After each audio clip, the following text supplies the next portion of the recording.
Olá, boa noite a todos.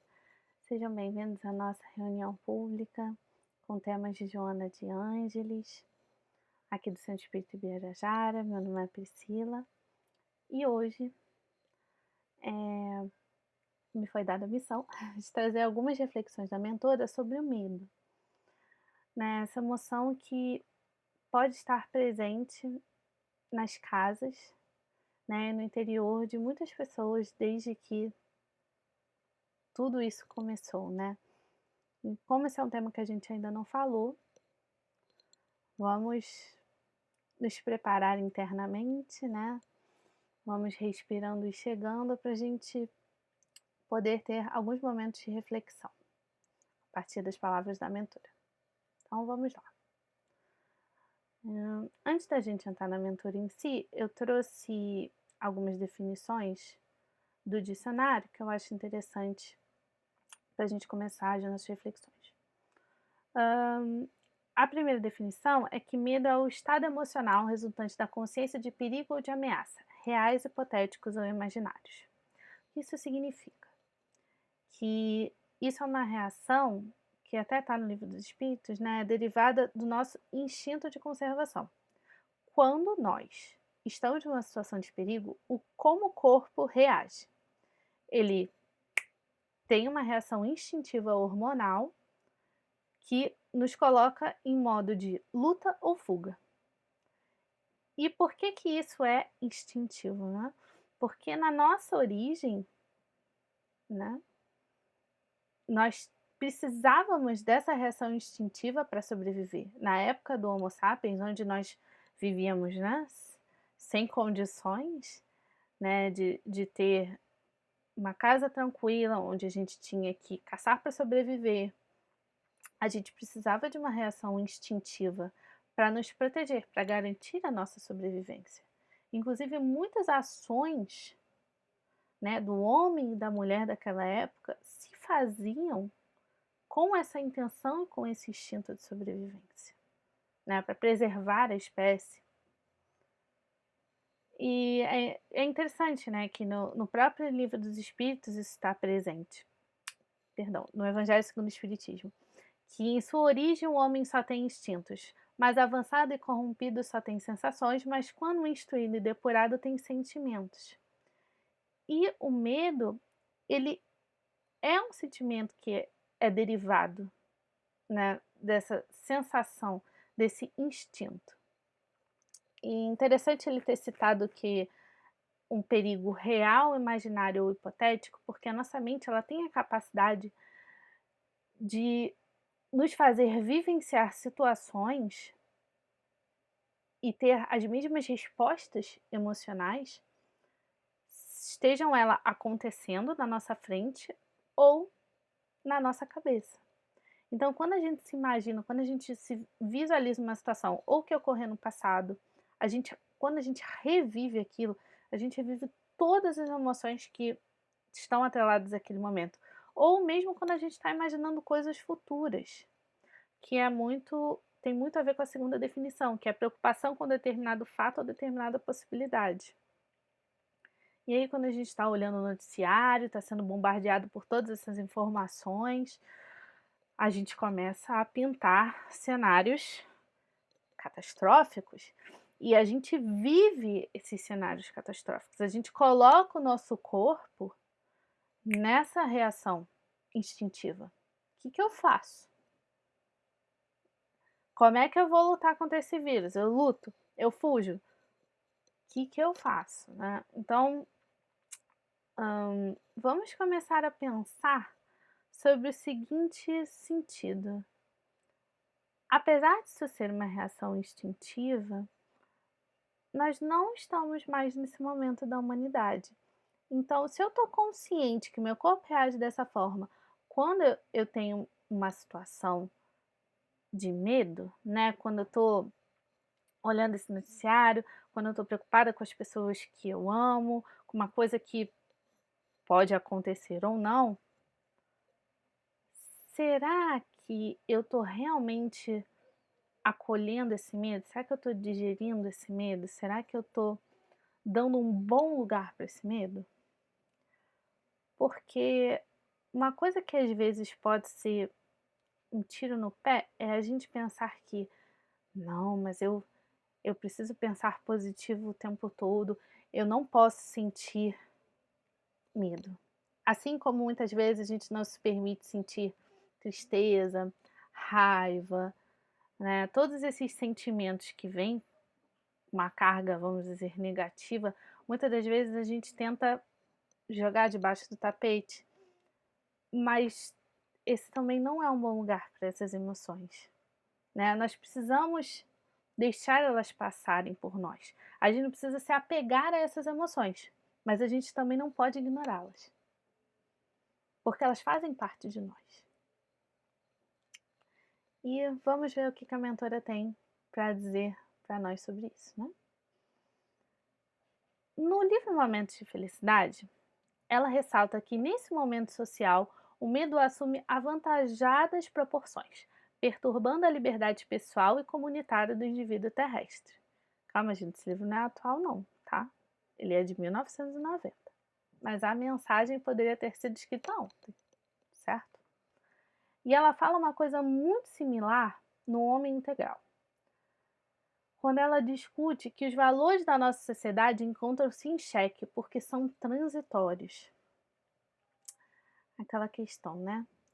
Que os valores da sociedade, do mundo, eles mudam, mas as leis morais, os valores morais não mudam, né?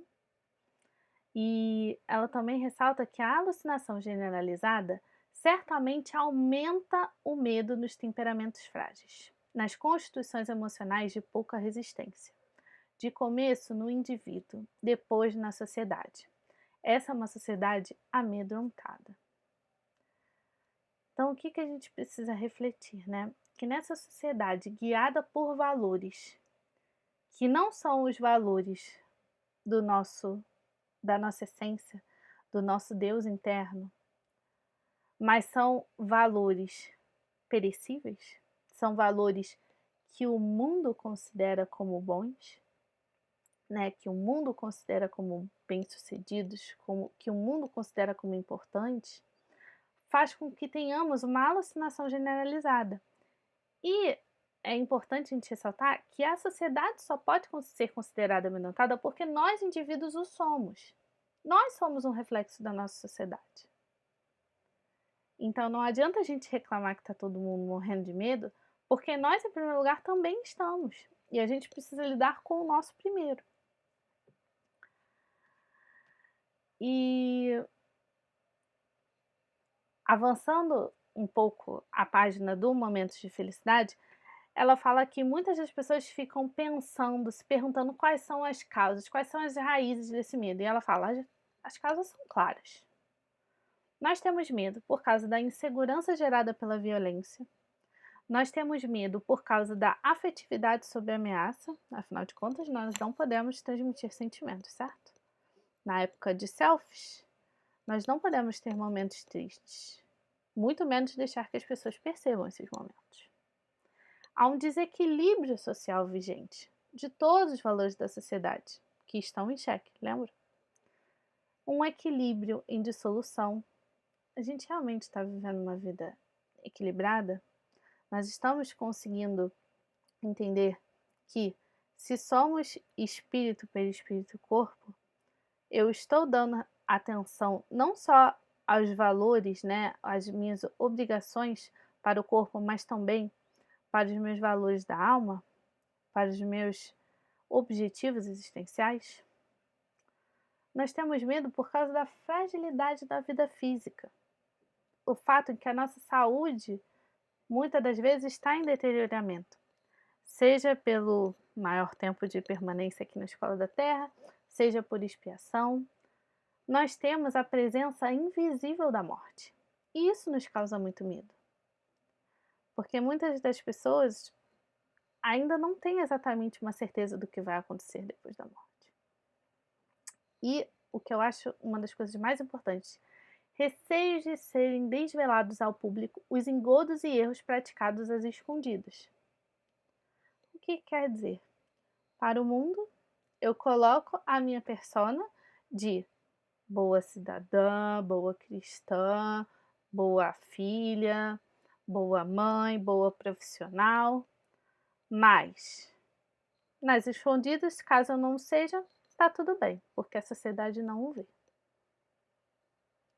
Então, eu tenho um medo constante de ser desmascarada, porque eu apresento para o mundo uma versão minha que não sou eu.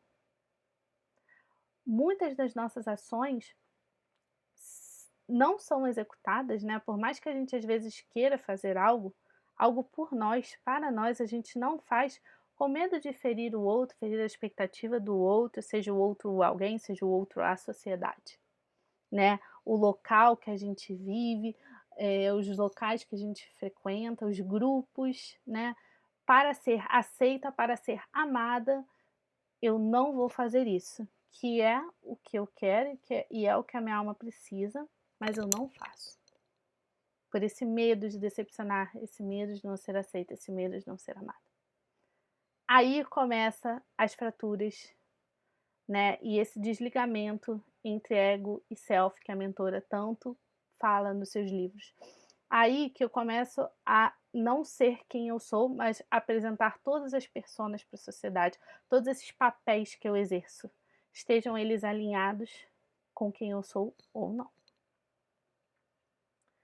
Falamos sobre as raízes do medo e eu quero destrinchar algumas delas. No livro Florações Evangélicas, ela também tem uma página que fala sobre medo e ela fala exatamente sobre essa questão do medo relacionado à religião. Quantas encarnações que nós não tivemos associando à religião essa religação com Deus com um temor, né? A base das religiões, né, há não tantos séculos atrás assim, era feita na base do medo. Não pode fazer nada de errado, porque senão você vai para o inferno. Ou você vai receber punições severas, né? Então, desempenharam um relevante papel as normas religiosas do passado que ensinavam o temor, perdão, em detrimento do amor a Deus. Os preconceitos exacerbados, ante os quais a gravidade do erro era ser este conhecido e não apenas praticado, desde que se demorasse ignorado, contribuíram expressivamente para a atmosfera que hoje se espalha célere e morbífica. O que isso quer dizer? De nada adianta nós falarmos sobre amor, sobre paz, sobre ligação com Deus, sendo que nós não sentimos, agimos ou praticamos aquilo que falamos. E mais do que isso está no nosso inconsciente coletivo. A religião, muitas das pessoas ainda não fazem certas coisas, não porque já é um adiantamento moral daquele espírito, mas porque ele tem medo de decepcionar, ele tem medo do juízo final, ele tem medo de ir para o inferno. Então, pensa tudo, por dentro tá podre, mas por fora tá tudo dando certo. Também não sei se é exatamente esse o caminho. A gente não deve deixar de fazer algo porque temos medo das consequências, né? As nossas atitudes, elas devem ser pautadas nos nossos valores.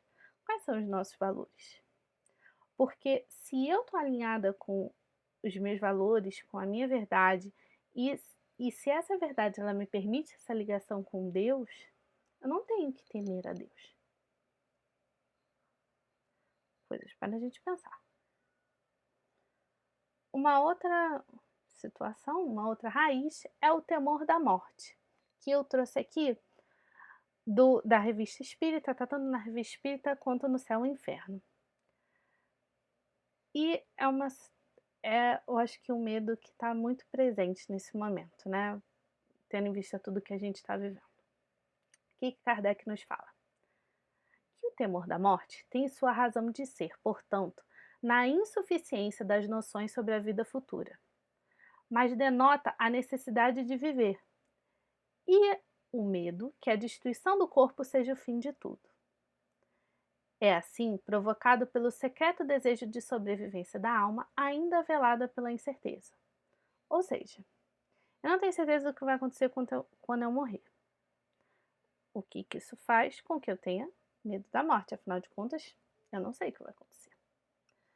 E fazendo uma análise psicológica, isso não deixa de ser um pouco do ego imaturo, né? Porque o ego, ele tem uma função muito importante na psique, que é exatamente filtrar o que vai estar na nossa consciência. A gente não tem condições de absorver tudo. Então ele age como um filtro. E o ego, ele é um excelente servidor, mas um péssimo líder. O ego, ele está imaturo ou adoecido quando ele acha que manda na psique. E aí, o que acontece? Ele quer preservar tudo aquilo que está na consciência, tudo aquilo que ele conhece. Tudo aquilo que ele não conhece, que é desconhecido, que ele não tem controle, eu tenho medo. Se eu tenho medo, opa, não quero saber. E aí eu parto para os momentos de fuga do ego. Não, não, não, não posso sentir isso. Não, não, eu sou espírita. Imagina, não tenho medo de nada. Ou, então eu vou ali fazer umas comprinhas, né? Deixa eu me distrair aqui um pouco. Ou a gente parte para a racionalização, explica tudo, né? A gente parte para qualquer distração para a gente não processar esse medo, né? Só que aí vem uma pandemia e não deixa a gente fazer um monte de coisa. E aí que o movimento que a gente tem se não olhar para dentro e lidar com as nossas questões. Kardec continua. À medida que o homem melhor compreende a vida futura, diminui o temor da morte. Mas, ao mesmo tempo, melhor compreendendo a sua missão na Terra, ele espera seu fim com mais calma, resignação e sem medo. Quanto mais eu estou consciente de quem eu sou, de onde eu vim, para onde eu vou, o que eu vim fazer, que é exatamente o aspecto filosófico da doutrina espírita, isso dá um consolo para minha alma, para que o meu ego ele não tenha tanto medo do que pode acontecer depois, né? Porque isso já é conhecido. Nós temos essa certeza, né? A doutrina espírita veio nos trazer essa verdade. E a morte, tadinha, olha que fofinha. Ela não é mais tão assustadora, tão enorme, tão desconhecida para nós. E eu acho interessante que muita gente tem medo de morrer, né? Principalmente com essa história do Covid, né? A gente lembrou, assim como em outros momentos, né, de desastres naturais que a gente já viu, não no Brasil, né? A gente não sentiu isso assim, né, presencialmente, com a graça de Deus, mas a gente já viu outros países passarem por situações catastróficas. E sempre que isso acontece, a gente lembra que a vida é perecível. A gente tem esse temor da morte, né? A gente lembra, meu Deus, amanhã pode ser que eu não acorde. Amanhã pode ser que eu não esteja aqui. E aí isso causa em algumas pessoas, né? Então eu tenho que viver como se esse fosse o último momento. O que é interessante, mas acho que a reflexão que a gente precisa fazer é: eu preciso estar no presente, né? Que é diferente de eu tomar várias ações inconsequentes. Muitas das vezes as pessoas também confundem que a ausência de medo com coragem, mas aí acham que coragem é fazer o que dá na telha. Então eu tenho que viver como se não houvesse amanhã, e aí eu faço qualquer coisa, né? Eu tenho que viver ao máximo com tudo que eu tenho, com tudo que eu posso. E movimentos inconsequentes não pensados também não é o contrário de medo. Mas a reflexão que eu queria trazer agora nesse momento, eu já até passei de slide e não comentei, é essa imagem que eu achei maravilhosa. Eu tô falando de medo da morte, mas eu acho que o que a gente tem medo mesmo é de viver. Ele fala aqui na imagem, né? Mudar dá medo. Mas a gente deveria mesmo é ter medo de ficar no lugar. Kardec estava falando que quando a gente entende qual é o meu objetivo, qual é o meu sentido existencial, esse temor da morte também passa. Mas eu acho que a gente tem que estar preocupado com esse medo que muitas das vezes nos paralisa de viver. A gente está tendo a oportunidade de olhar para dentro e ver que momentos são esses em que eu não ajo, em que eu não falo, em que eu não escuto, por medo. Medo de decepcionar ao outro, medo de decepcionar a mim mesma, medo de ser quem eu sou. Vamos dar uma olhada nisso, vamos aproveitar para refletir sobre isso nesse momento. A gente tem que ter medo de ficar no mesmo lugar. Esse negócio de que o mundo vai mudar após pandemia, se você não realizar a sua própria mudança, se você não estiver investido no seu processo, como que o mundo vai mudar? Lembra, o indivíduo é um reflexo da sociedade. A gente não pode esperar que a sociedade mude se a gente mesmo não está fazendo esse movimento de nos perguntarmos as perguntas certas. Muitas das vezes a gente não tem resposta, e não vai ter mesmo, a gente vai ter novas perguntas. Mas o objetivo é esse. Mudar dar medo. Por quê? Porque a gente se agarra a essas certezas do ego, essas respostas fixas, né? Essas verdades do mundo. Olha o quanto de pedra, né, que o mental ali está carregando. Quais essas certezas aí que você está carregando que te impedem de agir, que paralisam a sua ação? Vamos pensar sobre isso. Porque medo da morte todo mundo diz que tem. Mas você já pensou se você tem medo de viver? Por que você tem medo de viver? O que está te impedindo de viver? Quais são essas crenças limitantes, essas certezas que estão impedindo você de agir? Porque o medo, ele fica num mau lugar quando ele paralisa, quando ele impede a ação, né? Quando ele nos coloca num lugar de cautela, de avaliar, né, essa situação que eu estou encarando como perigo, ele está no seu lugar certo. Mas quando ele simplesmente 100% nos paralisa e a partir dali nós não agimos, nós temos que olhar para isso. Porque quanto mais a gente alimenta esse medo, mais ele aumenta. E deixa eu ver. Eu vou falar sobre isso um pouquinho mais à frente. No Vida, Desafios e Soluções, a mentora fala sobre a doença. Pensei sobre o Covid e resolvi trazer aqui. A doença é sempre acidente de percurso, jamais sendo uma realidade. Antes, é um estado transitório, que pode ser ultrapassado, mesmo quando se apresentar com características expiatórias. Já que o seu é eterno, as manifestações orgânicas desta ou daquela natureza fazem parte da transitoriedade do mundo da forma. E ela fala logo em seguida que é por isso que a gente não deve ter medo da doença. Que ela tem um propósito e um objetivo, né? Que é mostrar que a nossa alma está adoecida, tem alguma coisa que está fora do seu percurso. Eu não estou alinhado com o meu objetivo. O que o corpo faz? Sinaliza. Se a gente continua não olhando para dentro, alguma hora o corpo, o espírito que está adoecido, né? Porque o reflexo disso é a doença aparecer no corpo. É a mesma coisa na questão do vírus, né? Assim, a doença ela tem um objetivo de ser, né? A gente precisa refletir sobre isso, né? Ela ainda fala das doenças que são características expiatórias, né? Quantas doenças incuráveis, congênitas, né? Para a gente pensar, mas a doença ela não é um reflexo de quem nós somos.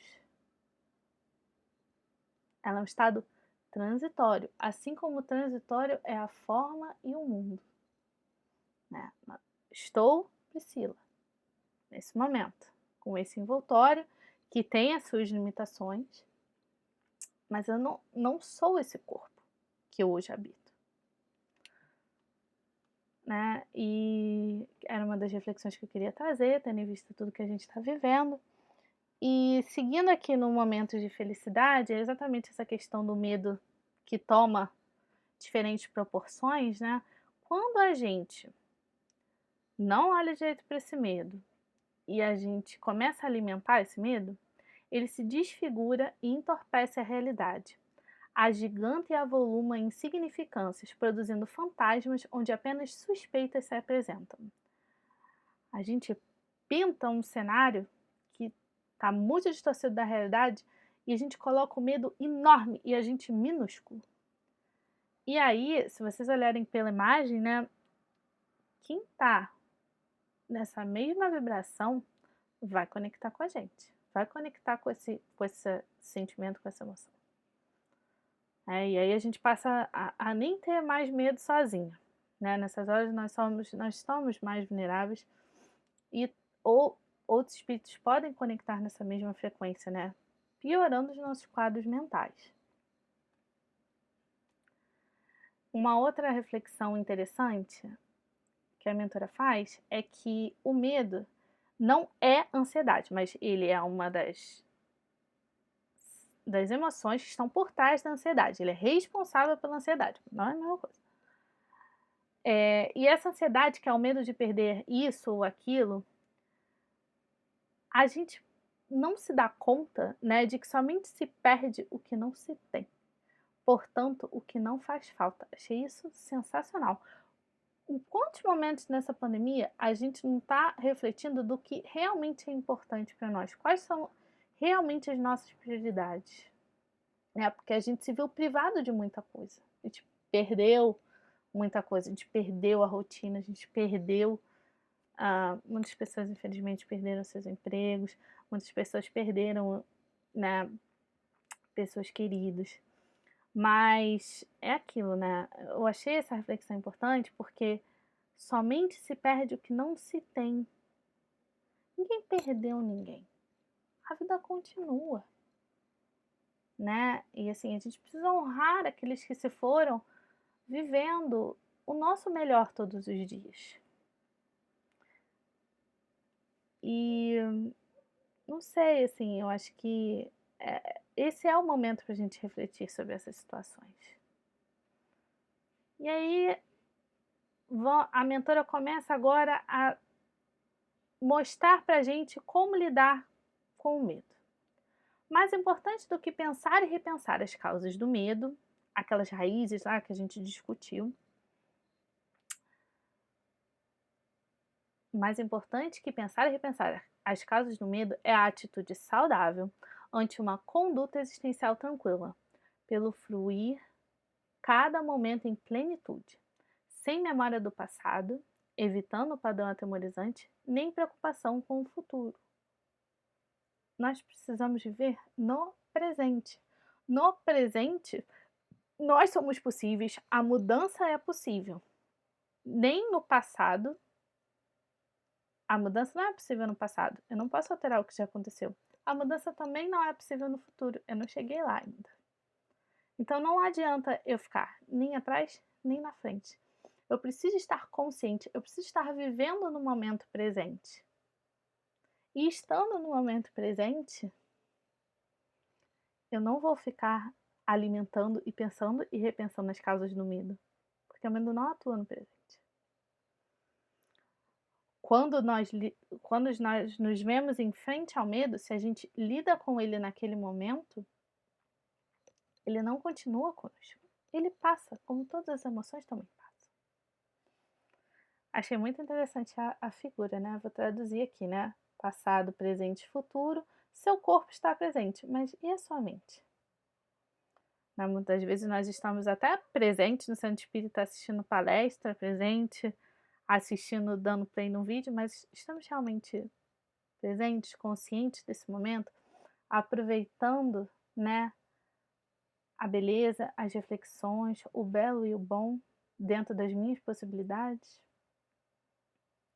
Agindo dessa forma, descobrirás, sem constrições, nem pressas ou postergações, que te sentirás interiormente livre, pois que somente em liberdade o medo desaparece. Mas aí também não fica esperando cair do céu o medo. Não aguardes nem busques a liberdade. Realiza na consciência plena que age de forma responsável e tranquiliza os sentimentos. A gente cai, naquilo que a gente sempre conversa nos grupos de Joana. Nós precisamos ir para dentro, nós precisamos do autoconhecimento para a gente lidar com as nossas emoções. A gente precisa entender o que é nosso, quais são as nossas estratégias, que talentos que eu tenho dentro de mim que me permitem lidar com essas emoções e com essas situações difíceis, né? Para que o medo não me aprisione. Eu preciso de liberdade para ser eu mesma, né? Para estar em alinhamento. A gente fala desse alinhamento, né? Cérebro-emoção, que também tem um pouco a ver com esse eixo, né? É simbólico esse eixo de ego e self. E ela dá no livro Florações Evangélicas outras dicas. O labor fraternal, o culto doméstico do evangelho, o pensamento de otimismo frequente e o recolhimento da oração, o uso da água magnetizada e do passe produzem expressiva terapêutica valiosa e de imediatos resultados para a aquisição da saúde e da renovação, combatendo o medo.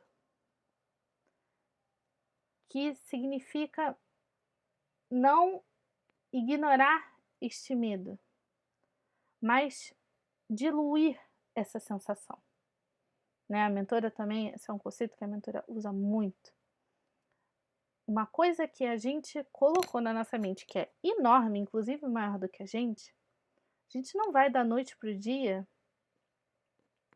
simplesmente desaparecer e retornar ao seu tamanho devido ao lugar.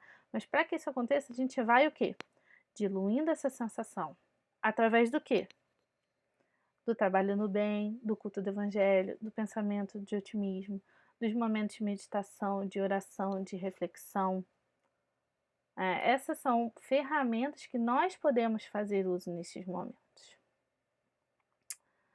Uma outra colocação interessante, ela faz no rumo da felicidade quando ela fala sobre ansiedade. Aquietar o bem no pensamento, verbalizá-lo com assiduidade e materializá-lo em paz é a mais eficiente conduta para a manutenção dos propósitos superiores, sem medos e sem ansiedade. O quanto é importante nós cuidarmos desses nossos padrões mentais vibratórios, o quanto é importante nós promovermos no nosso dia momentos em que nós podemos melhorar esse padrão mental, através das orações, através da meditação, através das leituras, através do trabalho do bem, através de tudo aquilo que nutre a nossa alma. Nós elevamos nosso padrão vibracional. A mente, ela funciona 24 horas por dia, 7 dias por semana. E nós temos milhões de pensamentos por dia. E devemos cuidar para que esses pensamentos sejam os melhores possíveis. Que possamos cada vez mais ter o hábito de conectar com frequências mais elevadas, que a gente se dê essa oportunidade. Depende de quem? De nós. E aí eu até lembrei da música, né? Mesmo com medo, acredita em ti mesmo e descobrirás que és capaz de mudar com o mundo, de crescer como um rumo, de iluminar a própria paz. Então, assim, vamos realizar, vamos aceitar, repetir para nós mesmos: eu sou capaz de enfrentar os meus medos. Quando eu olho para ele de frente, quando eu realmente olho, eu vejo o que ele é, como ele se apresenta, eu vejo que ele não é maior do que eu vejo que ele não é tão assustador, né? À medida que a consciência se expande, já dizia Joana, vida, desafio e soluções. O indivíduo se abriga na fé religiosa racional, na certeza da sua imortalidade, ele se liberta, se agiganta, recupera a identidade e humaniza-se definitivamente, vencendo o medo e os seus sequazes, sejam de ontem ou de agora. E esse é o nosso objetivo. Um dos nossos muitos objetivos, da nossa autoiluminação, do nosso processo de individuação. A gente precisa ampliar essa consciência. A gente precisa dessa certeza da imortalidade da alma para que a gente não alimente o medo, mas que alimente a nós, a essa capacidade que nós temos de sermos deuses. Vós sois deuses. Vós sois o sol na terra, vós sois a luz do mundo. Então que a gente assim o seja, né? E eu trouxe também uma reflexão muito interessante do livro da Ana Teresa, Palavras da Alma, quando ela fala sobre medo, que pensar antes de agir abre mais espaço para decisões mais maduras. Ela estava falando exatamente sobre essa questão do medo e da coragem, das ações inconsequentes, que não necessariamente são o contrário do medo. Refletir nas consequências de nossas ações é um cuidado que todos nós podemos nos esforçar para alcançar, pois assim até o medo ganha um bom lugar, o lugar de cautela. Em vez de nos paralisar, o medo pode encontrar no seu lugar legítimo, que é menor do que a nossa vontade, de modo que não impeça nosso momento de viver. E eu achei que foi um uma excelente conclusão, né, acima de todas as reflexões que a gente fez. O medo ele tem o seu bom lugar. Ele não é para ser ignorado, né? Ele nos dá esse momento de reflexão, de cautela. Se é uma situação que eu posso estar em perigo, que pode colocar em perigo outra pessoa, deixa eu pensar qual a melhor forma de eu agir. Mas esse medo, ele nem nos paralisa e ele nem é maior do que nós. Ele não nos impede de viver, ele não impede o fluxo da vida, o fluxo da abundância, o fluxo do amor, né? Ele permite que, apesar de com cautela, eu ande, eu mude, eu caminhe, eu transforme, eu viva, né? Porque foi Jesus também que falou: vim para que tenham vida, mas vida em abundância, né? Vida com V maiúsculo. E para encerrar também com Jesus, né? A gente tem aquela passagem linda, né? Dele com Pedro, do andar sobre as águas, né? Os discípulos veem Jesus ao longe, eles estão num barco, veem Jesus andando sobre as águas. E quando se dão conta, ficam com medo, acham que é uma aparição, um fantasma. E Pedro, então, né, responde para Jesus: Senhor, se és tu, manda que eu vá ao teu encontro caminhando sobre as águas. Disse então Jesus: Venha, venha comigo caminhar sobre as águas. Pedro dá os primeiros passos. Descendo da barraca, caminhava sobre a água ao encontro de Jesus. Mas vindo um grande vento, ele teve medo. E como se começasse a submergir, a afundar, clamou: Senhor, salva-me. Logo Jesus, estendendo-lhe a mão, disse: Homens de pouca fé, por que duvidaste? Então, novamente, reforça aqui alguns pontos que a gente viu, né? Quando Cristo nos convida a andar sobre as águas, muitas das vezes, agora já entrando um pouco em contato com a nossa religiosidade, com os nossos objetivos maiores, a gente dá os primeiros passos. Mas aí vem um grande evento, vem alguma situação crítica na nossa vida, né? Que abala a nossa estrutura.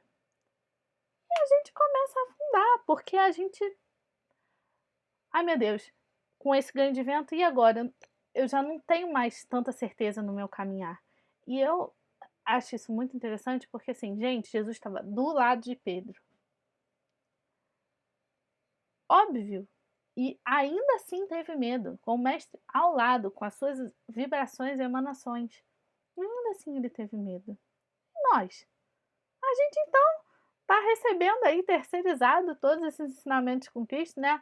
Não, nem todos nós, não sei há quantas encarnações a gente está aqui, se a gente já teve esse contato direto com o mestre, mas assim, é, é uma ilusão a gente pensar que mesmo com o mestre ao nosso lado, a gente não vai ter medo. A gente tem. Mas aí Jesus nos lembra: tenha fé, por que duvidaste? Estou ao seu lado. Caminha comigo, venha caminhar comigo sobre as águas. Não tenhas medo. Eu estou aqui.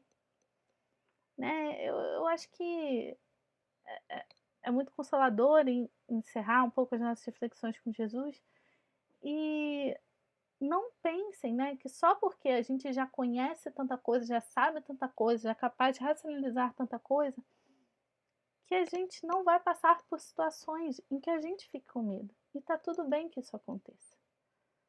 Mas que a gente não deixe esse medo nos paralisar, que a gente dê a esse medo o seu devido lugar, que a gente acolha esse medo, né? E não deixe ele nos dominar, né? Que a gente use de todos esses recursos que a mentora nos falou, nos utilizemos da prece, nos utilizemos dos momentos de meditação, que estejamos investidos no nosso processo de autoconhecimento, para que a gente consiga lidar melhor com todas as emoções e com o medo, principalmente. Porque a questão da coragem, né, muitas pessoas acham que o corajoso ele não tem medo. E isso não é verdade. Ele é corajoso porque ele continua a caminhar mesmo com medo.